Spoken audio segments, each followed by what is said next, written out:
So hello everyone, greetings of the day. मैं रवि तिवारी और आज के इस इलेक्ट्रिकल इंजीनियरिंग कॉन्सेप्ट सीरीज में 3 मिनट के कॉन्सेप्ट में हम लोग कुछ इंपॉर्टेंट डिस्कस करते हैं। The primary and secondary coil of an ideal transformer are purely resistive, infinitive resistive, purely inductive, purely capacitive. इनमें से कौन सा देखने के लिए मिलेगा? तो आइडियल ट्रांसफार्मर के बारे में डिस्कस कर रहे हैं हम लोग। तो ध्यान रखिएगा, आइडियल ट्रांसफार्मर देखने में कैसा देखने के लिए मिलता है, कुछ इस तरीके का होता है। And primary number of turns कुछ इस तरीके से, and secondary number of turns. तो आइडियल ट्रांसफार्मर के बारे में पहले भी हम लोगों ने डिस्कस किया है।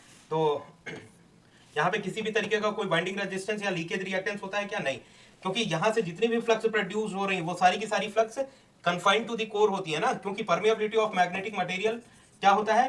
टेंडिंग टू इंफिनिटी होता है कि इनफाइनाइट परमिएबल का कोर मटेरियल हम लोग लेते हैं। कौन सा मटेरियल? फेरोमैग्नेटिक मटेरियल, जिसकी खास बात ये होती है परमिएबिलिटी टेंडिंग टू इन्फिनिटी है अगर मटेरियल की, तो उस केस में जितनी भी फ्लक्स यहाँ पे प्राइमरी साइड से क्रिएट हो रही हैं वो सारी की सारी flux confined to the core होती है, मतलब कोर से बाहर नहीं जाती हैं। तो ये अपना पाथ ऐसा कंप्लीट करती हैं जो कि जितनी भी प्राइमरी से प्रोड्यूस फ्लक्स लाइंस हैं सेकेंडरी वाइंडिंग को पहुंच जाती हैं। तो इन फ्लक्स को क्या कहते हैं? Mutual flux. अगर प्राइमरी से प्रोड्यूस फ्लक्स लाइंस प्राइमरी तक ही लिमिटेड रह जाती, कुछ इस तरीके से होता, तो इनको हम लोग कहते हैं leakage flux. Leakage flux, right?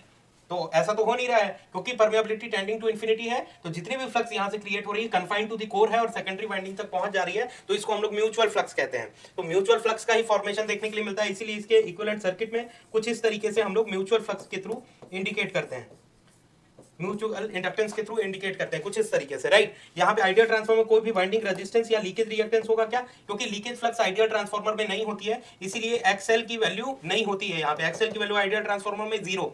Leakage flux को ही लीकेज रिएक्टेंस से हम लोग डिनोट करते हैं या मॉडल करते हैं। ये रेजिस्टेंस क्या होता है? आर। रेजिस्टेंस क्या सिग्निफाई करता है कि यहाँ पे अगर करंट फ्लो करेगा तो आई स्क्वायर आर लॉस होगा, आई स्क्वायर आर लॉस होगा। लेकिन कॉपर लॉस तो हम लोग कंसीडर नहीं करते हैं आइडियल ट्रांसफार्मर में। आइडियल ट्रांसफार्मर में कॉपर लॉस की वैल्यू क्या रखनी है? 0। तो इस रेजिस्टेंस की वैल्यू क्या रखेंगे हम लोग? यहाँ पे रेजिस्टेंस की वैल्यू कितनी हो जाएगी? 0 होती है। तो वाइंडिंग रेजिस्टेंस क्या होता है? 0।